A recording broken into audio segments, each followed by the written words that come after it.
আলহামদুলিল্লাহ আজকে আসলাম, আসার পরে দেখলাম যে অনেকে মনোনয়ন জমা দিছে। আমরাও আলহামদুলিল্লাহ সিলেট ৪ থেকে আমি জহিরুল ইসলাম জমা দিয়েছি, খুবই ভালো লাগতেছে আলহামদুলিল্লাহ।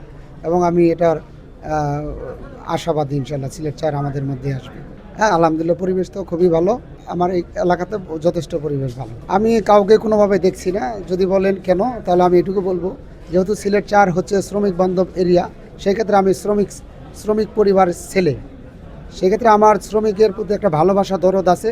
যদি মানুষ মনে করে, এছাড়াও আমি হচ্ছে একজন ক্ষুদ্র ব্যবসায়ী, বালু এবং পাথর ব্যবসায়ী।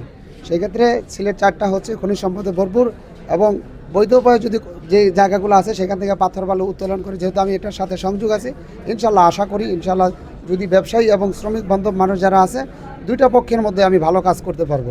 আর এটার জন্য আমার মূল পরিকল্পনা হচ্ছে, আমরা সিলেটের মানুষ, সিলেট ৪-এর খনিজ সম্পদে ভরপুর থাকার পরেও আমরা অনেক অবহেলিত।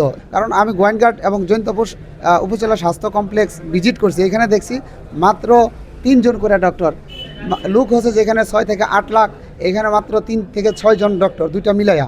এটা আসলে সম্ভব না। এছাড়াও আমরা নির্যাতিত বিভিন্ন দিক দিয়া, এর মধ্যে একটা হলো যে সিলেট হরিপুর যে গ্যাস ক্ষেত্র, সেটা জৈন্তবাসীকে না দিয়ে সেটা অন্য জায়গায় বিক্রি করা হয়।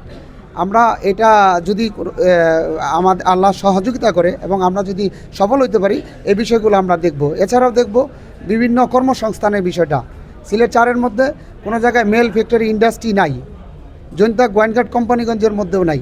আজকে থেকে ১০-১৫ বছর আগে যেরকম পর্যটন খাতগুলো যেরকম উন্নত ছিল, আমরা চাবো যেই সব পর্যটন এরিয়া আছে সেই সব পর্যটন এরিয়াকে একটা আলাদাভাবে করে, তারপর যেইখান থেকে খনিজ সম্পদ আছে সেগুলা শ্রমিকের কর্মসংস্থানের জন্য ব্যবস্থা করব।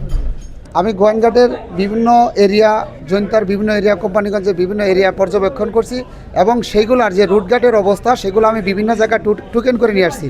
জনগণের ভোগান্তি দূর করার জন্য যেসব জায়গাগুলো আছে, যেটা আমাদের জনগণের ভোগান্তি হয়, সবগুলাই নোটই আমার কাছে করা আছে। আমি পর্যায়ক্রমে সেগুলো ভিডিও ছাড়ছি এবং সামনে ভিডিও দেবো। অলরেডি আমি নির্বাচনের আগেই কয়েকটা রাস্তার কাজ নিয়ে এতভাবে আগাইছি, যেটা খুব তাড়াতাড়ি সাফল্য পাবো ইনশাল্লাহ।